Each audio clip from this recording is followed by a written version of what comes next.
Subscribe कीजिए हमारे channel को जिसका नाम है लीड कोचिंग, और बेल आइकन वाला बटन दबाना मत भूलिएगा, क्योंकि आने वाले समय में हम इसी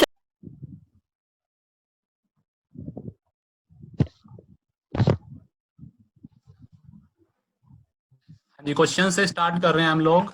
तो हमारा जो है सबसे पहला क्वेश्चन है,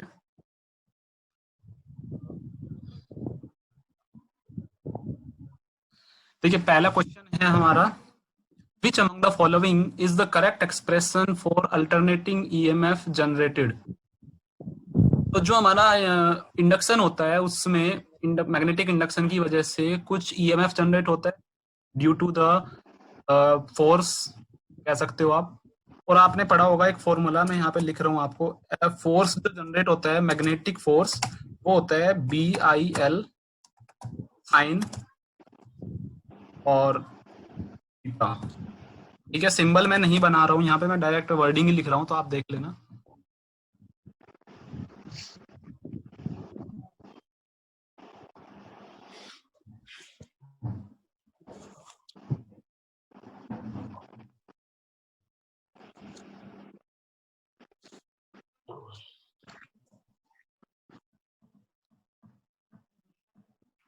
हाँ जी, ये फॉर्मूला आपने पढ़ा होगा बेसिक इलेक्ट्रिसिटी में, जब डिप्लोमा में पढ़ा होगा। F is equal to BIL sine theta होता है। अगर मैं यहाँ से इंड्यूस्ड ईएमएफ की वैल्यू निकालता हूँ, स्मॉल ई से रिप्रेजेंट करता हूँ इंड्यूस्ड ईएमएफ को, तो वो होता है आपका B into V and L।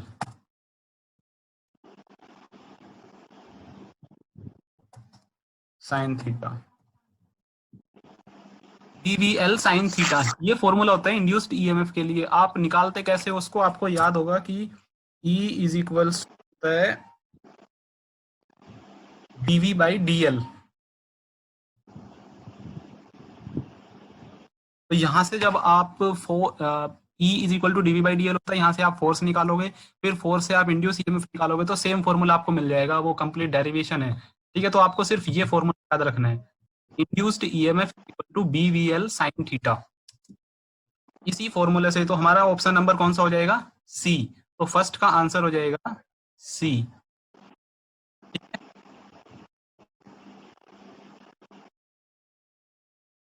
Next question देखिए, what should theta be in order to get maximum EMF. अब देखिए ये क्वेश्चन है, what should theta be in order to get maximum EMF. EMF का मैंने फॉर्मूला अभी लगाया आपके लिए।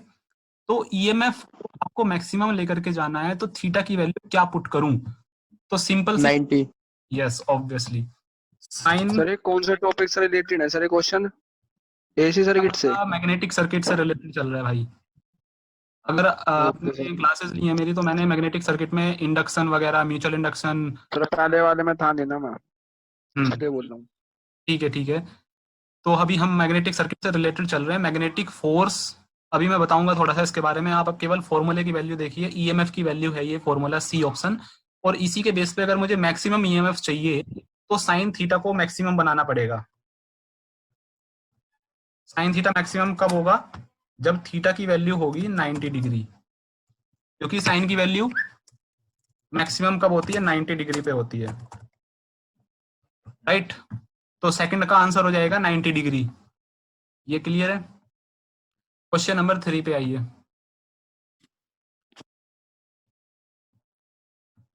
Calculate the maximum EMF when the velocity is 10,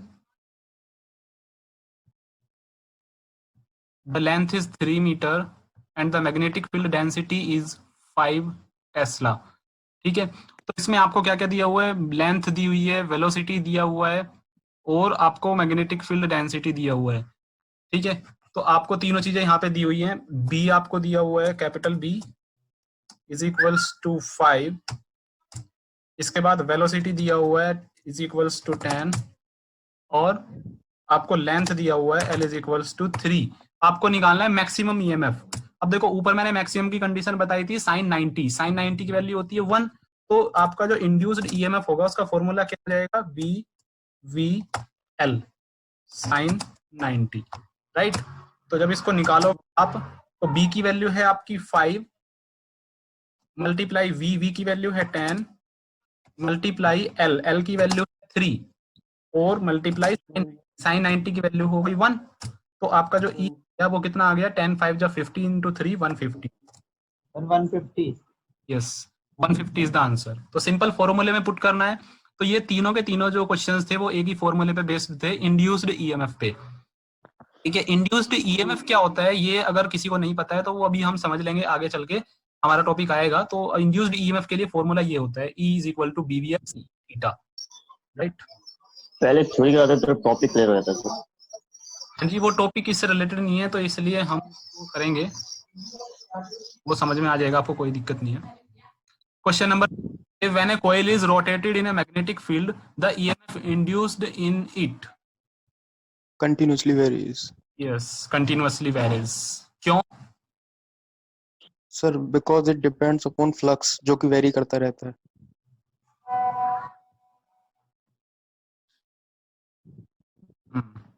एक मिनट,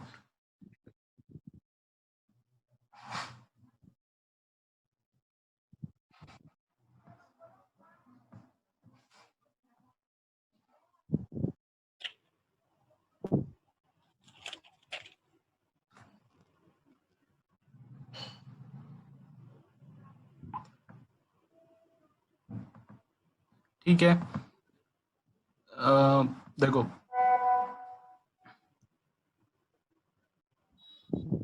हमारा क्वेश्चन है कि when a coil is rotated in a magnetic field, तो मैग्नेटिक फील्ड बना लेते हैं 0 डिग्री।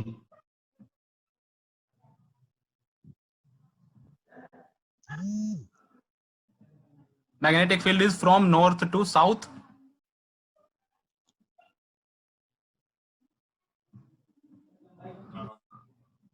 मैग्नेटिक फील्ड जो है आपका नॉर्थ से साउथ की तरफ होता है। इधर हम मान लेते हैं ये नॉर्थ है और ये आपका साउथ है, राइट। तो नॉर्थ से साउथ की तरफ मैग्नेटिक फील्ड की डायरेक्शन होती है। अब ये कह रहा है कि अगर एक कोइल को रोटेट कराया जाए एक मैग्नेटिक फील्ड में, तो ये लो कोइल मेरी, ये मेरी कोइल है, ठीक है। इस कोइल को अगर मैं रोटेट कराता हूँ मैग्नेटिक फील्ड में, ये जो मेरा मैग्नेटिक फील्ड है नॉर्थ टू साउथ, इसमें मैं इसको रोटेट करा रहा हूँ, तो आप को ये जानना है कि ईएमएफ कितना इंड्यूस होगा, ये आपसे पूछा है। देखो ईएमएफ इंड्यूस कैसे होता है, ईएमएफ इंड्यूस होता है कि जो हमारी कोइल है, ध्यान से समझना इस चीज को, जो इंड्यूस ईएमएफ की मैं बात कर रहा था अभी ऊपर, वो आपको यहाँ से समझ आ जाएगा। तो ध्यान से समझेंगे, जो हमारा एक मैग्नेटिक फील्ड हो गया हमारे पास और एक हो गई कोइल। कोइल को आप मैग्नेटिक फील्ड में रोटेट करा रहे हो, तो मैं आपको एक चीज बताता हूं, जब भी कोई भी कंडक्टर मैग्नेटिक फील्ड को कट करता है या इसका उल्टा, जब भी कोई भी मैग्नेटिक फील्ड किसी भी कंडक्टर के पास आता है या मैग्नेटिक फील्ड की जो लाइंस होती हैं वो किसी कंडक्टर को कट करती हैं, तो उस कंडक्टर में एक ईएमएफ इंड्यूस हो जाता है, ठीक है, जिसको हम बोलते हैं इंड्यूस्ड ईएमएफ। इसका उल्टा समझिए, अगर किसी कंडक्टर में करंट फ्लो कर रहा है तो उसके अपने आप एक मैग्नेटिक फील्ड जनरेट हो जाएगा। दोनों चीज आपको याद रखनी है, कंडक्टर में अगर करंट फ्लो कर रहा है तो ये मैग्नेटिक फील्ड जनरेट हो जाएगा, और मैग्नेटिक फील्ड अगर कंडक्टर को कट करता है तो ईएमएफ इंड्यूस हो जाएगा। अब ईएमएफ इंड्यूस होगा कंडक्टर में, तो अगर वो क्लोज्ड पाथ बना रहा है तो उस कंडक्टर के अंदर करंट भी फ्लो करने लग जाएगा। चलिए अब हम बात करते हैं अपने क्वेश्चन की। तो जो हमारी मैग्नेटिक फील्ड है नॉर्थ टू साउथ इस कोइल को कट कर रही है, क्या है यहाँ पे कंडक्टर है। अब ये मैग्नेटिक फील्ड कोइल को कट कर रही है तो ऑब्वियसली कोइल में आपका ईएमएफ इंड्यूस हो जाएगा, राइट। कोइल में ईएमएफ इंड्यूस हो जाएगा। अभी तो क्लोज कोइल है, तो अगर मैं इसको क्लोज कर देता हूँ कोइल को, ये लो मैंने क्लोज कर दी,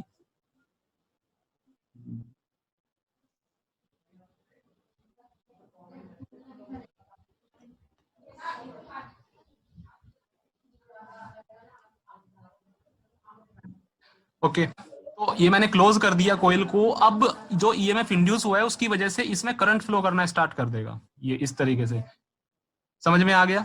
तो this is the induced EMF और इंड्यूस्ड करंट ऑल्सो, ठीक है। अब आपसे पूछा गया है कि अगर इस कोइल को रोटेट कराया जा रहा है मैग्नेटिक फील्ड में, तो ईएमएफ जो है वो डिपेंड किस पे कर रहा है, ईएमएफ डिपेंड कर रहा है मैग्नेटिक लाइंस ऑफ फोर्स जो कट कर रही हैं कोइल को। तो कितनी लाइन कोट कट करेंगी वो किस पे डिपेंड करेगा। अब पानी कम हो तो कढ़ाई में उबाल के पानी डाल दिए उसमें। भाई ये किसने माइक ऑन किया हुआ है, पानी कम हो तो और डाल दो। हिमानी भारद्वाज प्लीज अपना माइक ऑन। सूख जाता है छोड़ो पानी। हिमानी भारद्वाज माइक ऑफ करिए अपना। माइक ऑफ करके रखिए सभी लोग। हाँ जी, तो हमारा जो कोयल में ईएमएफ इंड्यूस हो रहा है वो किस पे डिपेंड कर रहा है कि जो मैग्नेटिक लाइन कट कर रही है उस पे डिपेंड कर रहा है। कितनी मैग्नेटिक लाइन कट कर रही है उतना ज्यादा ईएमएफ इंड्यूस होगा। तो अगर मैं कोयल को रोटेट करता रहूंगा तो वो जो मैग्नेटिक लाइन कट कर रही है वो भी वेरी करती रहेंगी। ठीक है, तो इसी हिसाब से हमारा जो ईएमएफ इंड्यूस होगा वो भी वेरी करेगा, एक फिक्स नहीं होगा कि इतना ईएमएफ जनरेट होगा। ज्यादा लाइन कट करेंगी ज्यादा ईएमएफ इंड्यूस होगा, कम लाइन कट करेंगी तो कम ईएमएफ इंड्यूस होगा। राइट, तो फोर्थ का आंसर हो जाएगा हमारा सी। क्वेश्चन नंबर 5 पे आइए। EMF is zero if the angle between, yes sir ये कैसे पता चलेगा कि रोटेट कैसे कर रहा है, मतलब अलोंग द एक्सिस रोटेट कर रहा है, एक्सिस के परपेंडिकुलर रोटेट कर रहा है? कैसे भी रोटेट करेगा, आपकी मैग्नेटिक लाइंस ऑफ फोर्स जो कट कर रही हैं उस कोयल से हमेशा वेरी करती रहेंगी अगर आप उसको रोटेट करा रहे हो। Sir along the axis rotate करेगा तो सेम ही रहेगी ना, जो कि मतलब वो अपने एक्सिस के अलोंग रोटेट कर रहा है। अगर परपेंडिकुलर एक्सिस रोटेट करेगा तब कट करेगी ज्यादा, तब चेंज होगा लाइन ऑफ फोर्स। तो नहीं, मैग्नेटिक लाइंस ऑफ फोर्स अगर आप कोयल को रोटेट करा रहे हो और आपकी जो, ये अभी तक आ रहे हैं यार बच्चे, हाँ जी, तो जो आप रोटेट करा रहे हो कोयल को मैग्नेटिक फील्ड के अंदर, मैग्नेटिक फील्ड जो है वो आपका इस तरीके से है। आप सोचो ये आपका मैग्नेटिक फील्ड है, इस तरीके से है। आपका इलेक्ट्रिक फील्ड की तरह नहीं है मैग्नेटिक फील्ड। आप जब कोयल को रोटेट कराओगे तो ऑब्वियसली बात है कि ऊपर वाले की जो डायरेक्शन होगी ईएमएफ के इंड्यूस की वो ये वाली डायरेक्शन होगी और नीचे से जो होगी वो ये डायरेक्शन होगी। जब मैंने आपको मोटर और जनरेटर पढ़ाया था तो इसका कंसेप्ट आपको क्लियर किया था कि हमेशा पॉजिटिव और नेगेटिव में कन्वर्ट होता रहता है। आप कोयल को रोटेट कराओगे एक बार ऊपर जाएगी एक बार नीचे जाएगी, तो आपकी जो लाइंस हैं वो कट जो हो रही हैं वो चेंज होती रहेंगी, तो आपका जो ईएमएफ जनरेट हो रहा है वो भी वेरी करता रहेगा। क्लियर हो गया? ठीक है सर। हाँ जी, नेक्स्ट 5वां क्वेश्चन देखिए। ईएमएफ इज जीरो, ईएमएफ कब जीरो होगा कौन बताएगा?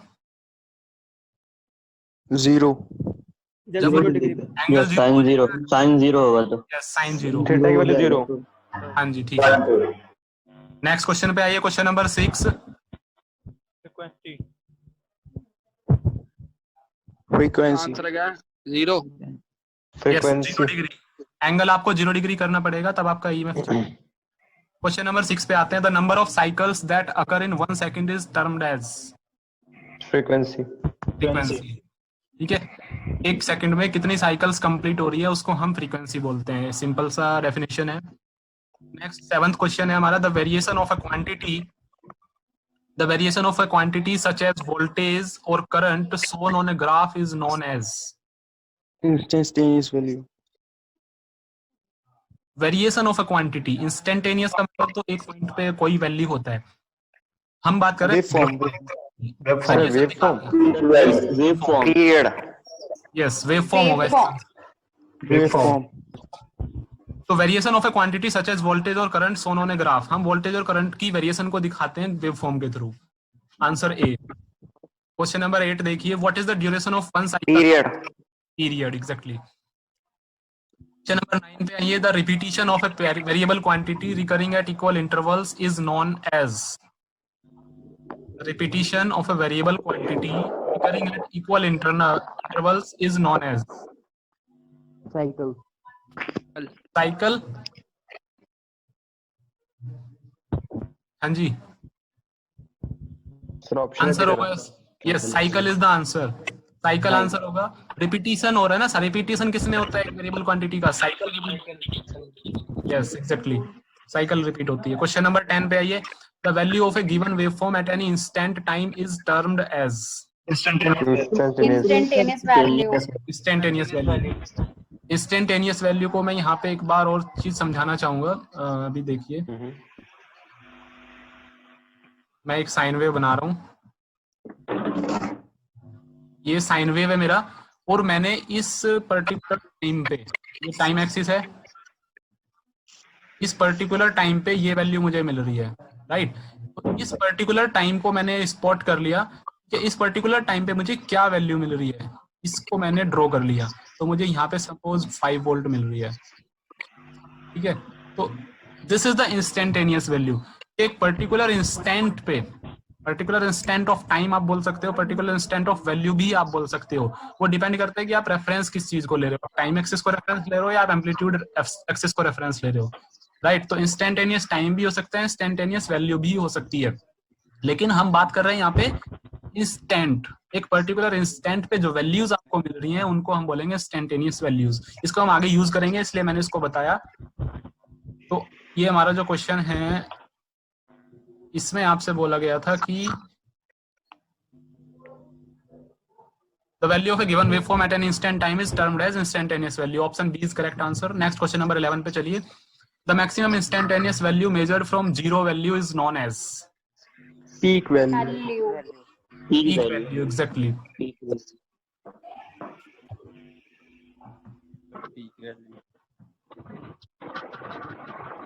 ये मेरा साइन वेव हो गया।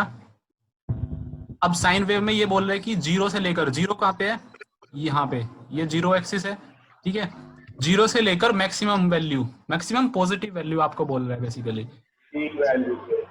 Yes, the maximum instantaneous value measured from zero. तो मैक्सिमम यहाँ से, तो ये मैक्सिमम है आपका, ठीक है। तो इसको हम बोलेंगे पीक वैल्यू। और ये भी हो सकता है, this one is also maximum ना, एक पॉजिटिव डायरेक्शन में है, एक नेगेटिव डायरेक्शन में, both are peak values. Question देखेंगे, the maximum variation between the maximum positive and the maximum negative value is known as. तो ये मैक्सिमम पॉजिटिव है, ये मैक्सिमम नेगेटिव है, तो इन दोनों के बीच के जो हमारा वेरिएशन है इसको हम क्या बोलेंगे, peak to peak. Peak to peak, क्योंकि एक पीक से लेकर दूसरे पीक तक हम लोग जा रहे हैं, तो इसलिए हम इसको बोलेंगे पीक टू पीक, ठीक है। अगर जीरो से पीक तक बोल रहा है तो वो उसका हाफ साइकिल का पीक वैल्यू हो गया, और अगर पीक से पीक तक बोल रहा है वो पीक टू पीक वैल्यू हो गया। क्वेश्चन नंबर 13 देखिए, what is the correct relation between the peak value and peak to peak value for a sinusoidal waveform. एक साइन वेव के लिए पीक वैल्यू में और पीक टू पीक वैल्यू में क्या रिलेशन होता है। जो पीक वैल्यू है वो एग्जैक्टली डबल है peak to peak value, peak value का डबल है exactly peak to peak value. तो ऑप्शन कौन सा होगा,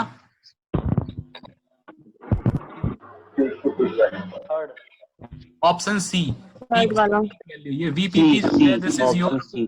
voltage peak to peak is equal to twice of voltage peak. तो पीक वैल्यू का डबल होता है पीक टू पीक वैल्यू।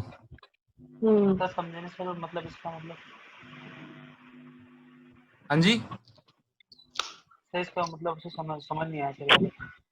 इसका मतलब क्या, ये देखो साइन वेव हमारी ये थी भाई, ये साइन वेव की एक पॉजिटिव हाफ साइकिल, ये एक नेगेटिव हाफ साइकिल, ये आपका पॉजिटिव पीक, ये आपका नेगेटिव पीक। तो एक पीक से लेकर दूसरे पीक तक का जो वेरिएशन है हम इसको बोल रहे थे पीक टू पीक, है ना। पीक टू पीक, ठीक है सर। पीक टू पीक तो ये हो गया। अब उसने बोला पीक, केवल पीक अगर बोलोगे तो क्या होगा, जीरो से लेकर एक कोई भी पीक उठा लो उसको पीक बोलोगे, तो पीक टू पीक इसका डबल हो गया भाई। Okay sir. ओके, चलो क्वेश्चन नंबर 14 पे आइए। If the peak to peak voltage is 10 volt, calculate the peak voltage. 5 volt. 5 volt. Next, ये सिंपल क्वेश्चंस हैं। If the peak voltage is 9 volt, तो calculate the peak to peak voltage. 18 volt. 18. चलिए, तो हमारा question number 16 पे आइए। The waveform of the EMF generated under sir ऊपर वाला क्वेश्चन, सर 1 मिनट रुको, सर ऊपर वाला क्वेश्चन दिखाना एक बार। सर इसमें क्या सिस्टम है सर, 10 का 5, 9 का 18, क्या सिस्टम है सर ये? Peak to peak double. System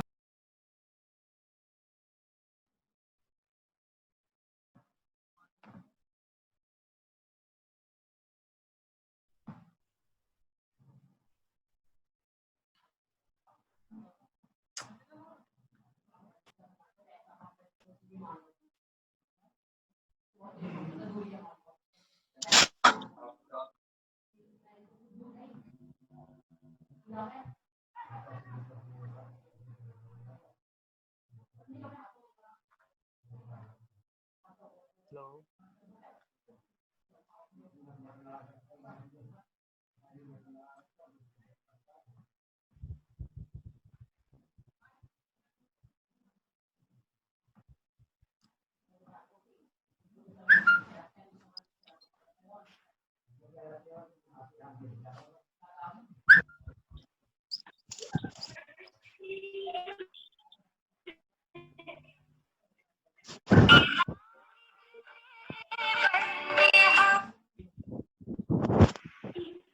आगे सर आगे।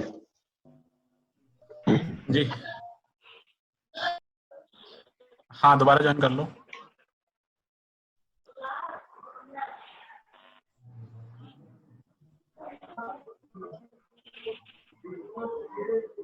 हो गए सर, ये आधे घंटे में खत्म होगा?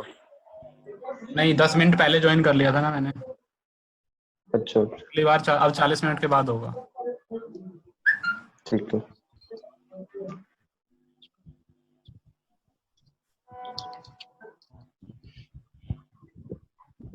सर कितना पेड मांग रहे हैं? पता नहीं भाई, ये तो पहली बात करे ना, ये तो सेफ ही नहीं बता रहे इसको पहले तो। जी सर, वो ऑलरेडी में बता रही थी। Hello sir. हाँ जी। सर 3:40 के बाद स्टार्ट होगा? नहीं, स्टार्ट है, मैं बस वेट कर रहा हूँ कि एक दो और जो आ रहे हैं वो आ जाएं सभी। 48 है सर, पहले 48 पूरे। अब ये 4:10 पे होगा आपका। 4:10 दोबारा ज्वाइन कर लेते। ऐसा क्यों हो रहा है सर? हाँ जी, ऐसा क्यों हो रहा है सर? ऐसा इसलिए हो रहा है क्योंकि हमने इसका लाइसेंस नहीं लिया हुआ है। सर एक माइक्रोसॉफ्ट का है, वो स्टूडेंट्स के लिए फ्री है। अच्छा, मैंने हाँ अभी बताया मुझे किसी ने, तो मैं उसको ट्राई करूंगा, उससे बात हो करूंगा व्हाट्सएप पे भी।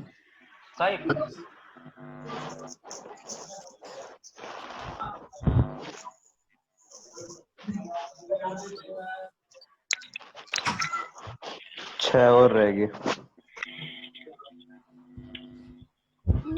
कितने स्टूडेंट्स थे? 48।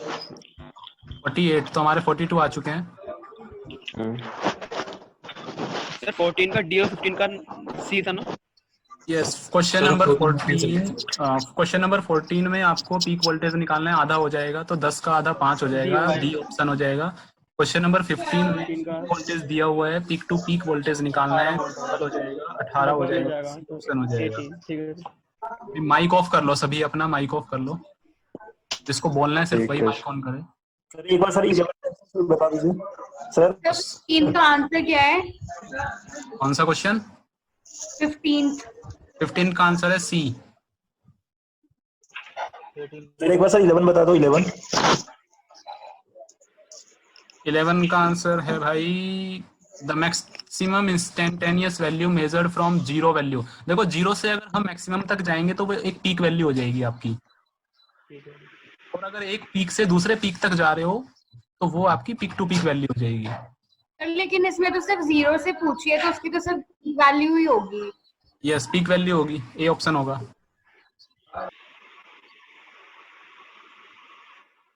ठीक है, 11 क्लियर हो गया। ठीक। चलिए, 12 हो गया, 13, 14, 15 हो गया। क्वेश्चन नंबर 16 पे आइए।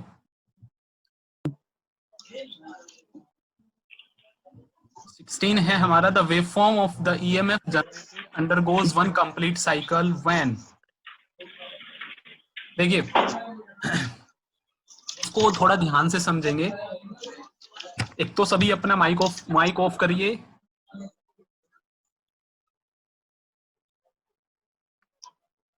हाँ जी, देखिए, को बताया कि अगर किसी कंडक्टर करंट फ्लो करता है तो उस कंडक्टर के चारों तरफ एक मैग्नेटिक फील्ड जनरेट हो जाता है। या अगर मैं इसका उल्टा कहूं कि कोई मैग्नेटिक फील्ड के रीजन में अगर कोई कंडक्टर को लेके आते हैं तो उस कंडक्टर में ईएमएफ आता है, जिसकी वजह से करंट भी इंड्यूस हो जाता है। ये मैंने बताई थी। अब इसमें आपको बोल रहा है कि अगर एक कंप्लीट साइकिल होती है, the waveform of the EMF generated, जो ईएमएफ जनरेट हुआ उसकी जो एक कंप्लीट साइकिल होगी वो किसकी वजह से होगी? एक कंप्लीट साइकिल तब होगी जब वो अपना एक पूरा नॉर्थ और एक साउथ पोल कंप्लीट कर लेगा। मींस नॉर्थ से साउथ आके फिर साउथ से वापस नॉर्थ पे आ जाएगी मैग्नेटिक लाइंस ऑफ फोर्स, तब उसको हम बोलेंगे कि एक साइकिल जनरेट हुआ। मैग्नेटिक एनर्जी और इलेक्ट्रिकल एनर्जी दोनों अपनी अलग अलग चीजें हैं। आ गया सभी को? तो इसमें हो जाएगा सी।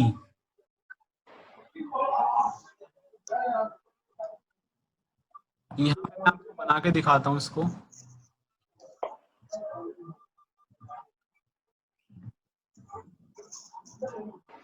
This is our one complete cycle, positive plus negative इसके इक्वल है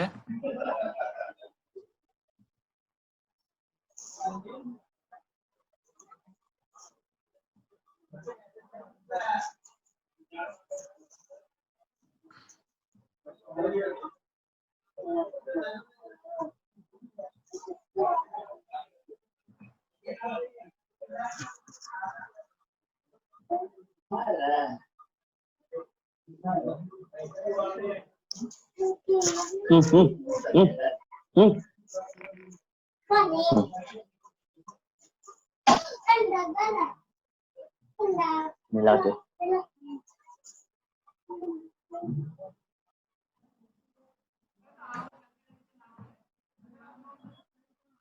ये माइक ऑन कर लो भाई, माइक ऑफ कर लो अपना, किसका माइक ऑफ है ये? हाँ जी, ये समझ में आ गया क्वेश्चन। देखो आपसे एक साइकिल को पूछ रहा है, एक साइकिल को मैंने इक्वल रखा है कब, जब नॉर्थ से लेकर साउथ पे चली जाएगी मैग्नेटिक लाइंस ऑफ फोर्स और वापस साउथ से लेकर नॉर्थ पे आ जाएगी। तो this will be gonna equal to complete one cycle, positive plus one negative. इसमें किसी को डाउट हो तो पूछिए। सेम क्वेश्चन हमारा नेक्स्ट है, क्वेश्चन नंबर 17। तो सी आंसर है उसका फिर? यस, क्वेश्चन सी है नंबर ना? आंसर है। 17 पे पढ़िए। 17 सर एक बार रिपीट कर दीजिए। देखिए 16 नंबर में कह रहा है कि जो ईएमएफ जनरेट हुआ मैग्नेटिक एनर्जी की वजह से, उसका एक साइकिल मतलब एक पॉजिटिव एक नेगेटिव, वो किसके इक्वल होगा? तो वो इक्वल कब होगा, यानी कि आप इस तरीके से भी समझ सकते हैं कि मैग्नेटिक एनर्जी में जब एक लाइन नॉर्थ से साउथ पे चली जाती है और फिर वापस साउथ से नॉर्थ पे आ जाती है, उसको हम बोलते हैं अपनी इलेक्ट्रिक एनर्जी में कि एक साइकिल कंप्लीट हो गया। ये इतनी सिंपल सी बात कहना चाह रहा है। सर Next जब कंडक्टर स्टेशनरी होंगे Okay, तब sir, क्या ठीक। होगा? हाँ जी, सर कंडक्टर जब स्टेशनरी होंगे तब क्या होगा? कंडक्टर तो स्टेशनरी होता है भाई, कंडक्टर थोड़ी मूव करता है। नहीं, ये कंडक्टर्स आर स्टेशनरी, तो मतलब ये कुछ मूवमेंट नहीं हो रहा इनमें? नहीं, कंडक्टर मूव नहीं कर रहा है, कंडक्टर केवल मैग्नेटिक फील्ड के अंदर रखा हुआ है और मैग्नेटिक फील्ड अच्छा अच्छा और जो है वो आपस में कट कर रही है, उसकी वजह से कंडक्टर के अंदर ईएमएफ इंड्यूस हो रहा है जिसकी वजह से करंट फ्लो कर रहा है। हाँ तो एक साइकिल कब ठीक बनेगा? है सर, नॉर्थ से साउथ, साउथ से नॉर्थ चला जाएगा। ठीक है सर, ओके।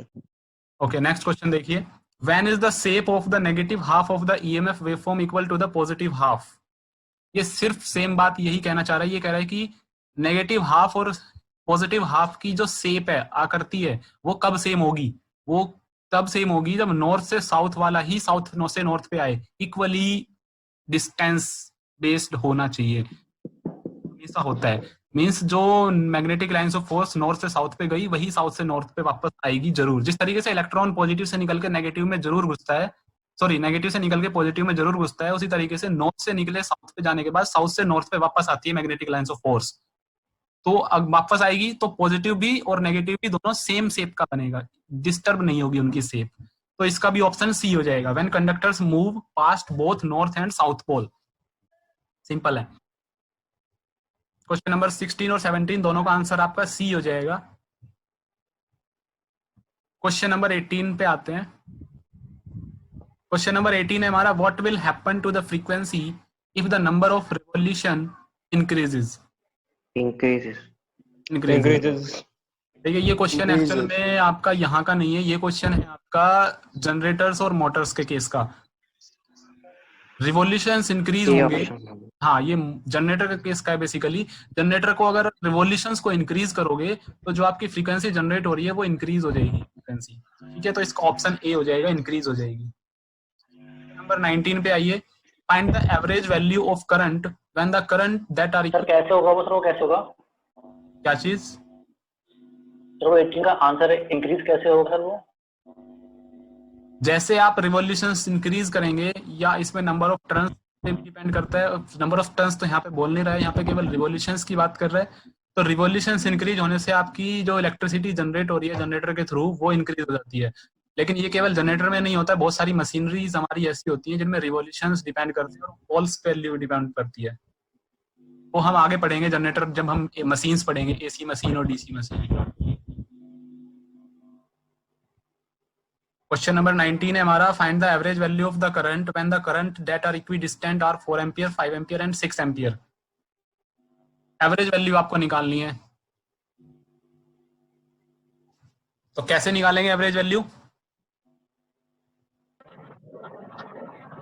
तीनों को ऐड करके डिवाइड कर देंगे। Yes, Divide by 3. डिवाइड कर देंगे 3 से। एवरेज वैल्यू जैसे निकालते हैं वैसे ही निकालेंगे। 5 यस, ऐसा क्यों हुआ? देखिए ऐसा क्यों हुआ मैं बताता हूँ। आप मुझे बताइए कि करंट जो है वो एक वेक्टर क्वांटिटी है या स्केलर क्वांटिटी है? स्केलर क्वांटिटी है। दैट्स वाई हमने डायरेक्टली इनके मैग्नीट्यूड्स को ऐड करके डिवाइड कर दिया 3 से। अदरवाइज अगर वेक्टर क्वांटिटी होती तो हम इसका एवरेज इस तरीके से नहीं निकाल सकते थे। ठीक है। नेक्स्ट क्वेश्चन देखिए, question number 20। What is the current found by finding the current in an equidistant region and dividing by n? Average. Yes, same चीज को इसने घुमा के आपसे पूछा है, ऊपर किया है उसी को इसने वापस रिपीट करवाया है। तो हम एवरेज जब निकालते हैं करंट तो उसमें हम करते हैं पहले फाइंडिंग्स निकालते हैं इक्विडिस्टेंट रीजंस का, उसको फिर डिवाइड कर देते हैं नंबर्स से। तो एवरेज करंट इसका आंसर हो जाएगा क्वेश्चन का 20 का B। Question number 21, RMS stands for root mean square. Root mean square. Yes, सभी को मालूम है। क्वेश्चन नंबर 22 पे आइए। What is the type of current obtained by finding the square of the currents and then finding the square root? इसको हम RMS बोलते हैं। अच्छा, कोई मुझे बताएगा RMS वैल्यू होती क्या है? छोटी सी डेफिनेशन किसी को अगर पता हो। किसी रेजिस्टेंस से सर वो करंट पास कर जितनी हीट जनरेट करता सर उसी को बोलता है RMS। थोड़ा क्लोज था। किसी भी रेजिस्टेंस में सर हम स्टडी करंट फ्लो कराएंगे, उसमें जो हीट प्रोड्यूस होगा और जो नॉर्मल करंट प्रोड्यूस करवाएंगे किसी भी रेजिस्टेंस में, at the same time same heat produce होगा मेरा। नॉर्मल नहीं, AC करंट। हाँ सर, DC। यस, तो क्या मतलब हुआ? RMS वैल्यू अगर आपको निकालनी है, RMS वैल्यू होती है एक DC, एक इक्विवेलेंट वैल्यू होती है AC और DC दोनों के लिए। कैसे? RMS वैल्यू हम निकालने के लिए क्या करते हैं, एक रेजिस्टेंस लेते हैं, एक रजिस्टर ले लिया, उस रजिस्टर में से हम अगर स्टेडी करंट को फ्लो करें, फिक्स्ड करंट को फ्लो करें, तो जितना हीट प्रोड्यूस होगा सेम अमाउंट ऑफ हीट कितने अमाउंट ऑफ करंट से फ्लो होता है अगर मैं उसमें से AC फ्लो कराऊं तो दोनों का इक्विवेलेंट निकल के मुझे RMS वैल्यू मिलता है। ठीक है, तो ये आपका ये फॉर्मूला है कि हम निकालते कैसे RMS वैल्यू को। रूट मीन स्क्वायर, 3 चीजें करते हैं हम लोग। पहले हम रूट, मीन और स्क्वायर, तो इन्होंने उल्टा लिखा हुआ, पहले हमने फाइंडिंग द स्क्वायर, उसके बाद हमने एवरेज मतलब मीन, और उसके बाद स्क्वायर रूट। 3 चीजें इसने लिखी हैं, तो रूट मीन स्क्वायर इसीलिए इसको बोलते हैं। चलिए क्वेश्चन नंबर 23। क्वेश्चन नंबर 23 है हमारा, what is the effective value of current? RMS current. Yes, RMS current. इसका मतलब क्या है? इफेक्टिव वैल्यू का मतलब क्या है? हम जनरली जो इफेक्ट में अपने लेते हैं, यूज करते हो, या जनरली आपके जो रीडर्स यूज करते हैं, वो RMS वैल्यू होती है। ठीक है। जैसे आप अपना डेली बेसिस पे एमीटर्स एंड वोल्टमीटर्स यूज करते होंगे, तो एमीटर्स और वोल्टमीटर जो रीडिंग लेते हैं, वो जो रीडिंग वैल्यू आती है वो RMS वैल्यू आती है। ठीक है, लेकिन अगर आपने CRO या DSO यूज किया होगा तो उसमें जो रीडिंग आती है उसमें डिफरेंट काइंड ऑफ वैल्यू आपको मिलती है। पीक टू पीक वैल्यू अलग मिलती है, RMS वैल्यू अलग मिलती है, और एवरेज वैल्यू अलग मिलती है। सारी वैल्यू वहां पे आपको शो करता है, लेकिन मल्टीमीटर और एमीटर के केस में आपको केवल वैल्यू मिलती है। ठीक है, नेक्स्ट आपका क्वेश्चन है, in a sinusoidal wave average current is always. Sinusoidal wave के केस में, sinusoidal is AC, average current जो है वो पूछ रहा है कि ऑलवेज लेस देन और equal to the RMS current. चलिए, तो पहले मैं तो आपको ये बताऊं कि RMS वैल्यू क्या होती है और एवरेज वैल्यू क्या होती है। तो मैं यहाँ पे आपको लिख रहा हूँ, average value is equals to होती है, एवरेज वैल्यू अगर आप देखोगे तो एवरेज वैल्यू जो होती है हाफ साइकिल के लिए निकालते हैं हम। अगर यहाँ पे AC है तो AC के लिए कंप्लीट साइकिल के लिए एवरेज वैल्यू होती है 0 कंप्लीट साइकिल के लिए। ठीक है। लेकिन अगर उसको आप मेजर करते हो तो कभी हम √2 Im/π यूज करते हैं, कभी 2 Im/π यूज करते हैं। ठीक है। आरएमएस की अगर मैं बात करूं तो आरएमएस की जो वैल्यू होती है वो होती है maximum divide by square root of 2, maximum value divide by square root of 2। अभी हम एवरेज वैल्यू देखेंगे तो जो आपकी एवरेज वैल्यू है वो लेस देन है या ग्रेटर देन है आरएमएस वैल्यू से? Sir less. Less than, exactly. तो आंसर होगा इसका लेस देन। आरएमएस वैल्यू हमेशा बड़ी होती है एवरेज वैल्यू से। ठीक है। आपको फॉर्मूले याद हो जाएंगे, हम अभी पढ़ेंगे तो उसमें कोई ऐसी इश्यू नहीं है, फॉर्मूले आपको पता ही होंगे तो आप निकाल लोगे। For a rectangular wave average current is, अब रेक्टेंगुलर वेव है हमारे पास में, देखो इसको ध्यान से देखेंगे, ये देखो एक हमारे पास में यहाँ पे रेक्टेंगुलर वेव है, दिस इज योर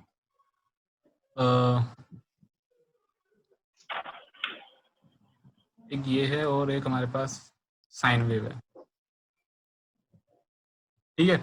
दो वेव हमें दिया हुआ है, एवरेज करंट पूछ रहा है कि एवरेज करंट, अच्छा आरएमएस करंट और एवरेज करंट में रिलेशन पूछ रहा है। तो रेक्टेंगुलर ये हमेशा एवरेज करंट और आरएमएस करंट इक्वल होती हैं, ये याद रखना।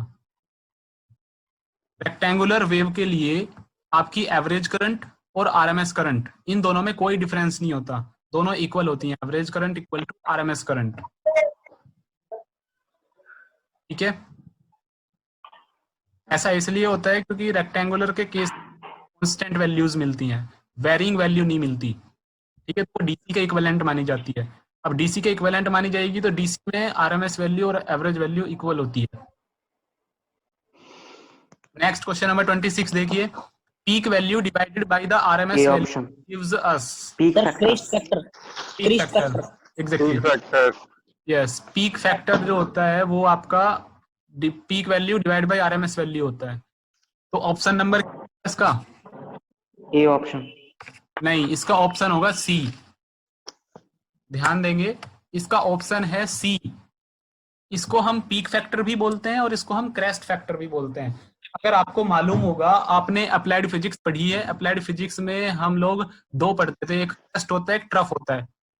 ठीक है। तो हम पीक को क्रेस्ट बोलते थे,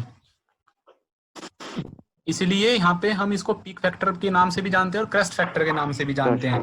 तो इसका ऑप्शन होगा सी, ना कि ए। तो इसको ध्यान से करना, पीक फैक्टर की वैल्यू भी यही होती है और क्रेस्ट फैक्टर की वैल्यू भी यही होती है। चलिए क्वेश्चन नंबर 27।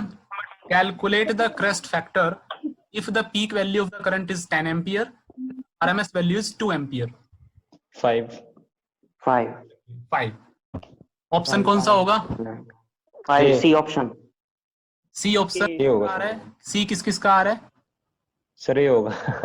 सर तो इसमें कंफ्यूज मत हो जाना, जो सी ऑप्शन मत मार्क कर देना भाई, फैक्टर है वो 5 एम्पियर है। ठीक है। और यहाँ पे आप दोनों सेम करंट की वैल्यू रख रहे हो, ऊपर डिनोमिनेटर में भी और न्यूमरेटर में भी।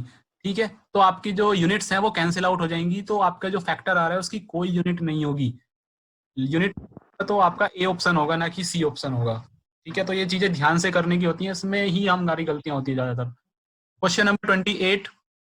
If maximum value of current is 5√2 ampere, what will be the RMS current? Option B 5। Option B 5, exactly. Average upon √2 5। Yes. RMS value होती है मैक्सिमम बाई √2, मैक्सिमम बाई √2।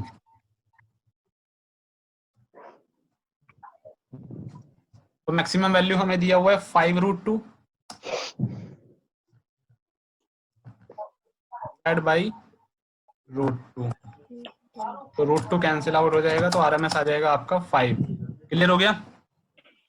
ये अभी फॉर्मूले आपको क्लियर हो जाएंगे। अगर किसी को क्लियर नहीं हो रहे हैं तो फॉर्मूला हम बता देंगे, अभी ये आपको याद हो जाएंगे। नेक्स्ट क्वेश्चन देखिए। इफ IM यहाँ पे है maximum current, is your maximum current, maximum value of a sinusoidal voltage is the instantaneous value. D yes D D option है। I is equals to Im B option. I is equals to Im cos theta. दोनों ही value आपकी instantaneous value होती है। Instantaneous value हम किसको बोलेंगे? ये जो I लिखा है मैंने, दिस इज इंस्टेंटेनियस। I ये आपका इंस्टेंटेनियस वैल्यू है और ये किसके इक्वल है? Im sin थीटा या Im cos थीटा। वो डिपेंड करेगा कि वेव कौन सी बन रही है। साइन थीटा बन रही है तो आपकी साइन थीटा वैल्यू हो जाएगी, कोस थीटा की वेव है तो कोस थीटा हो जाएगी। ठीक है, तो आपका डी ऑप्शन होगा इसमें, I is equal to I M sine theta और I is equal to I M cos theta. तो ये आपकी है इंस्टेंटेनियस वैल्यू। चलिए क्वेश्चन नंबर 30 आइए। Of current over a half cycle is, average value of over a half cycle. A option sir. A option 0.67 I. Yes, A option correct है। देखिए average value जो होती है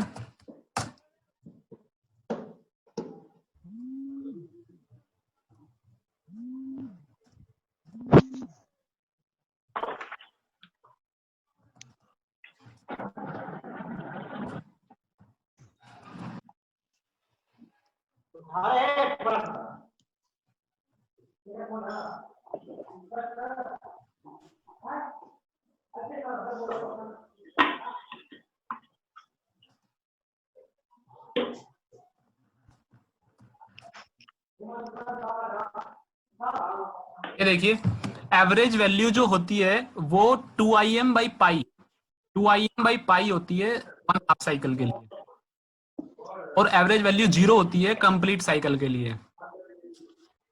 ऐसा इसलिए क्योंकि एवरेज वैल्यू हम जब निकालते हैं वो निकालते हैं स्केलर क्वांटिटी के लिए। ठीक है, तो अब जब आप ऐड करोगे एक पॉजिटिव हाफ साइकिल को नेगेटिव के साथ में तो वो 0 अपने आप हो जाना है। प्लस को माइनस के साथ में ऐड करोगे, इक्वल प्लस है इक्वल माइनस है। ये माइक किसका ऑन है? माइक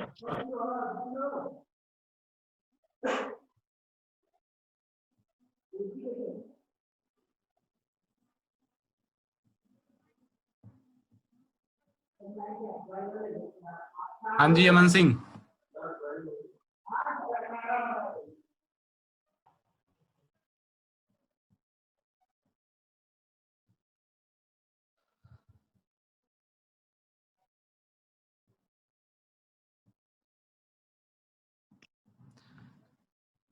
क्लियर हो गया ये चीज?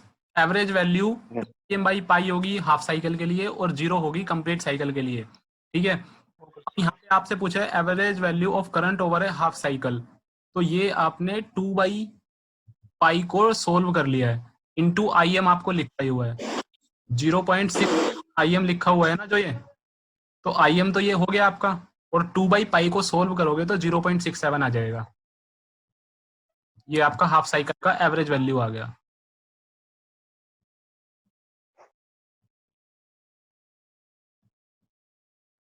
क्वेश्चन नंबर 31 देखिए, what is the correct expression for the RMS value of current? ये अभी बताया था हमने formula. B option. B option I M upon में √2। यस, बी ऑप्शन होगा। नेक्स्ट क्वेश्चन है average value of current over a full cycle is 0 exactly. Full cycle के लिए एवरेज वैल्यू 0 होती है। Question number 30, for a direct current the RMS current is equal. DC के लिए RMS current और mean current जो होती हैं वो क्या होती हैं? अभी हमने ऊपर भी देखा था, सेम चीज देखी थी, लेकिन हमने एसी के लिए देखा था, रेक्टेंगुलर पल्स के लिए देखा था, राइट? रेक्टेंगुलर का हमने डीसी का इक्विवेलेंट रखा था और यहाँ पे डीसी ही पूछ रहा है डायरेक्टली, तो डीसी में आरएमएस करंट और एवरेज करंट इक्वल होती है, तो मीन करंट को हम एवरेज करंट ही बोलते हैं। मीन करंट बोलिए एवरेज करंट बोलिए एक चीज है। ठीक है, तो RMS current is equal to the mean current. C 33 का ऑप्शन सी हो जाएगा। क्वेश्चन नंबर 34 देखिए, for a direct current the RMS voltage is RMS voltage और एवरेज वोल्टेज में क्या डिफरेंस होगा भाई? जब हमने यही बोल दिया कि आरएमएस वैल्यू और एवरेज वैल्यू सेम होगी, चाहे वो करंट हो चाहे वो वोल्टेज हो। डीसी के केस में आरएमएस वैल्यू और एवरेज वैल्यू सेम होगी, ठीक है? तो इसका ऑप्शन भी आपका सी हो जाएगा, इक्वल टू। डीसी के लिए चाहे आरएमएस वोल्टेज हो या आरएमएस करंट हो, दोनों एवरेज वोल्टेज और एवरेज करंट के सेम होंगे डीसी के केस में। चलिए क्वेश्चन नंबर 35 पे आइए। What is the form factor for sinusoidal current? आपको साइनोसॉइडल के लिए फॉर्म फैक्टर निकालना है। चलिए निकालते हैं। 2 फॉर्म फैक्टर की वैल्यू क्या होती है? फॉर्म फैक्टर होता है आपका RMS value divide by average value.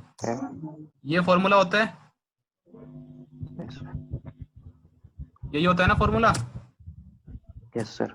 Form factor is equals to RMS value divide by average value. अब एसी के केस में आरएमएस वैल्यू कितनी है एसी की? IM बाई √2, ठीक है, डिवाइड एवरेज वैल्यू कितनी होती है एसी की? 2IM upon pi. देखिए यहाँ पे जो आप एवरेज वैल्यू, हाँ जी, तो जीरो भी तो होती है average. Yes positive half cycle, एक सिंगल हाफ साइकिल के लिए तो 2IM बाई पाई मैंने बताई थी, पर यहाँ पे हाफ साइकिल तो ले नहीं रहे ना हम, ठीक है? तो यहाँ पे हम डीसी की इक्विवेलेंट एवरेज करंट लेते हैं, क्योंकि जीरो भी नहीं ले सकते, ठीक है? तो हम यहाँ पे क्या लेंगे, ये हमेशा याद रखना, आपको 2IM बाई पाई नहीं लेना, आपको √2IM बाई पाई लेना है, ठीक है? √2IM बाई पाई लेना है, याद रखना हमेशा √2IM बाई पाई। तो कैंसिल क्या क्या हो जाएगा? IM से IM कैंसिल हो जाएगा, √2 2 हो जाएगा, तो आपका π/2 बचेगा। π/2 आपका आंसर हो जाएगा ऑप्शन ए। किसी को कोई डाउट हो तो पूछो इसमें। फॉर्म फैक्टर कैसे निकाला? फॉर्म फैक्टर की वैल्यू होती है RMS value by average value. RMS value होती है IM बाई √2, एवरेज वैल्यू होती है √2IM by pi. DC equivalent average value है ये, ठीक है? तो इसको हम π/2 आ जाएगा सॉल्व करोगे तो, सिंपल, ठीक है? चलिए नेक्स्ट क्वेश्चन देखिए, question number 36। If the maximum value of the current is 5√2 ampere, what will be the value of the average current? Maximum value आपको दिया हुआ है भाई। ये माइक ऑफ कर लीजिए प्लीज, मैं बार बोल रहा हूँ, ये माइक किसका ऑन है?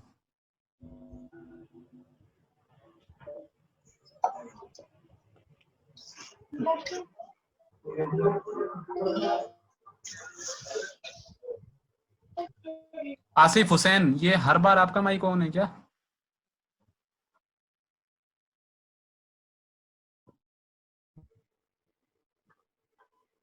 रेडमी कौन है ये?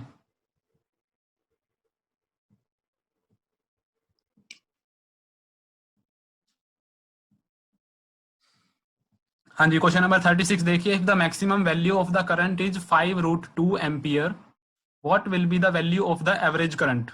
मैक्सिमम वैल्यू दिया हुआ है, एवरेज करंट निकालना है आपको, ठीक है? तो इसको करेंगे हम कैसे? हमें आपका मैक्सिमम वैल्यू गिवन है, हमें एवरेज वैल्यू निकालना है। I average is equals to, क्या हमने लिया था? √2 into IM by pi. √2IM by pi लोगे तो क्या आ जाएगा आपका वैल्यू? ए होगा क्या सर? हाँ जी, यस, ए ऑप्शन होगा।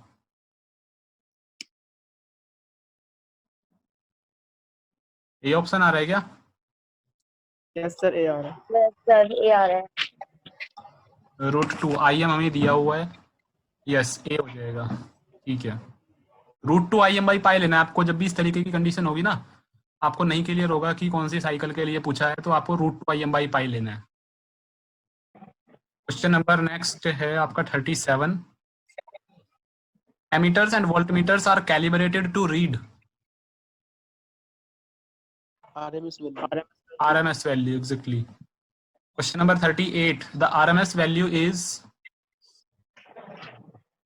RMS वैल्यू में और मैक्सिमम वैल्यू में रिलेशन पूछा है बेसिकली। 0.707. RMS वैल्यू और मैक्सिमम वैल्यू में रिलेशन पूछा है, तो हम लिख सकते हैं RMS value divide by maximum value. तो RMS वैल्यू आपकी होती है कितनी, IM by √2 by maximum value आपकी IM है ही, तो IM से IM कैंसिल हो जाएगा, बचेगा कितना 1 बाई √2।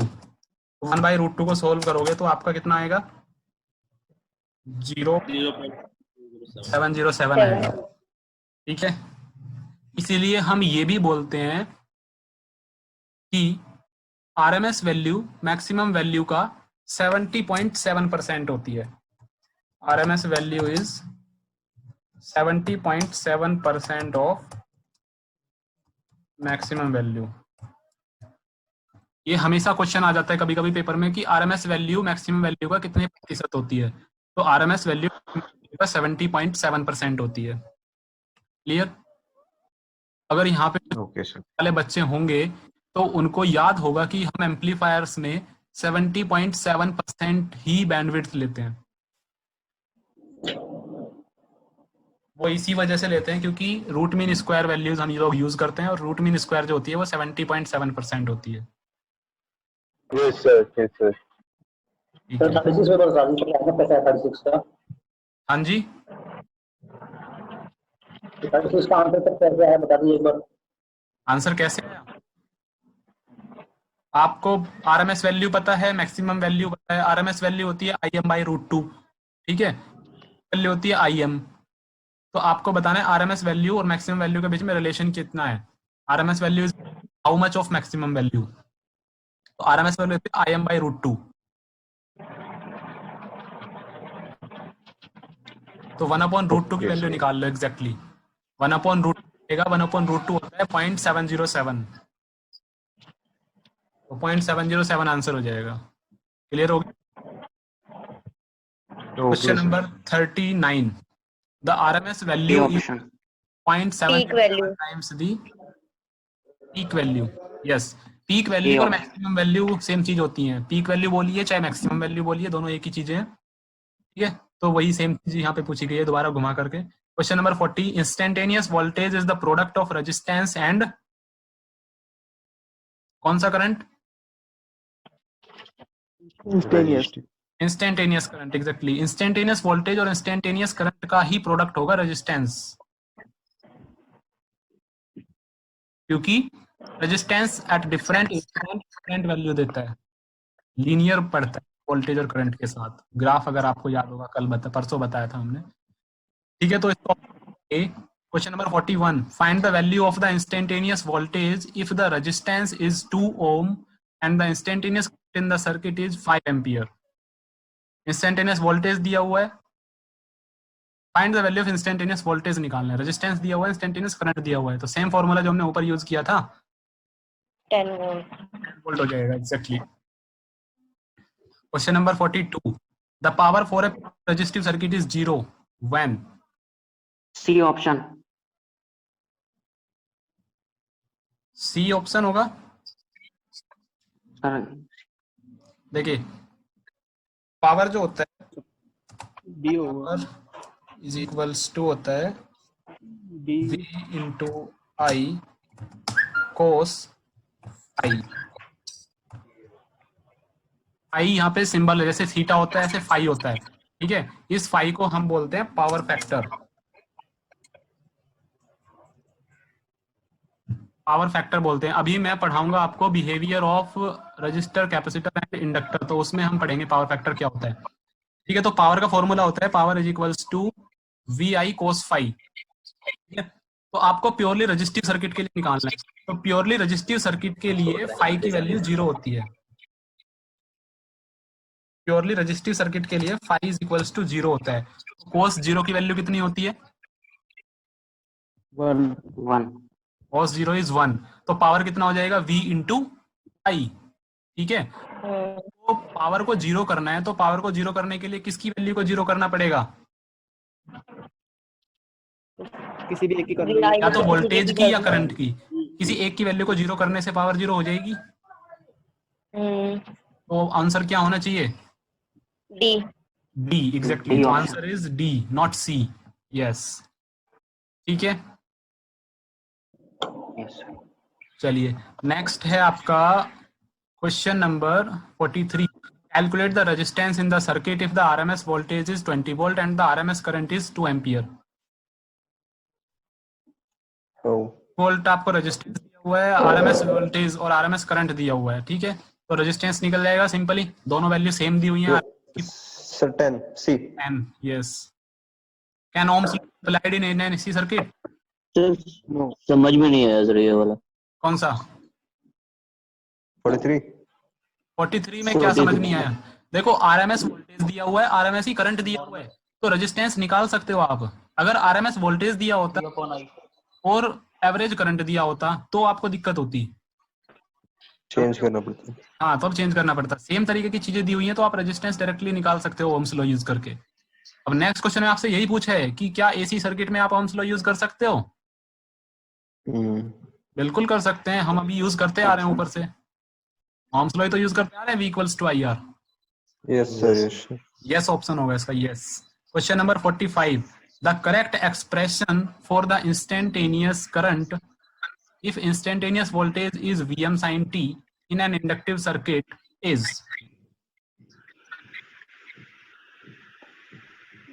Inductive circuit.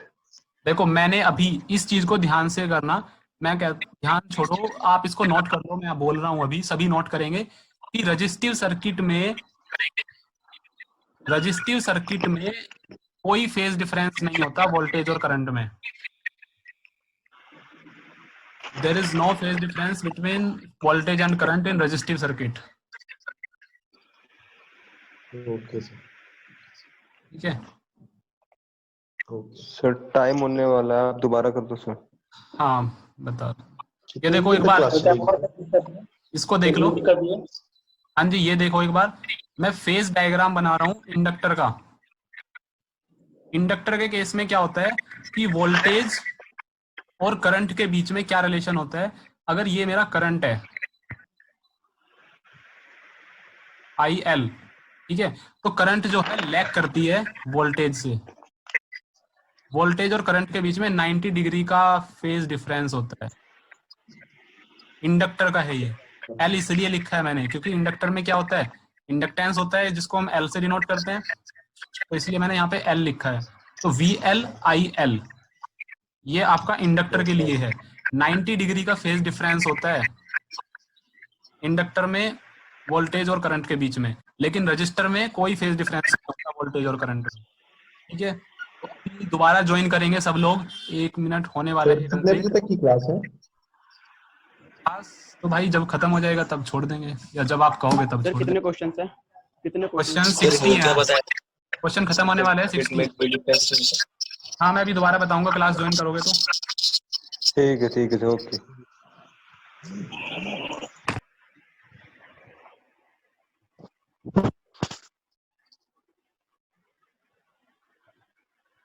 ड्राइंग भी अच्छी बन रही है यहाँ पे।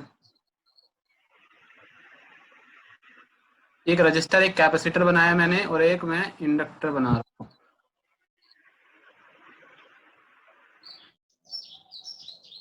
ठीक है, एक रजिस्टर, एक कैपेसिटर और एक इंडक्टर। ज्यादा अच्छी बन रही है, रहने दो। समझ में आ रहा है ना, दिख तो रहा है तुम्हें? आर आ रहा है। एल, रजिस्टर, कैपेसिटर और इंडक्टर बनाया है। अब देखो हमें समझना है इंडक्टर, कैपेसिटर और रजिस्टर का behaviour in AC circuit. AC circuit में ये किस तरीके का बिहेव करते हैं, तो मैं ज्यादा नहीं बताऊंगा, बहुत शॉर्ट में बताऊंगा। ज्यादा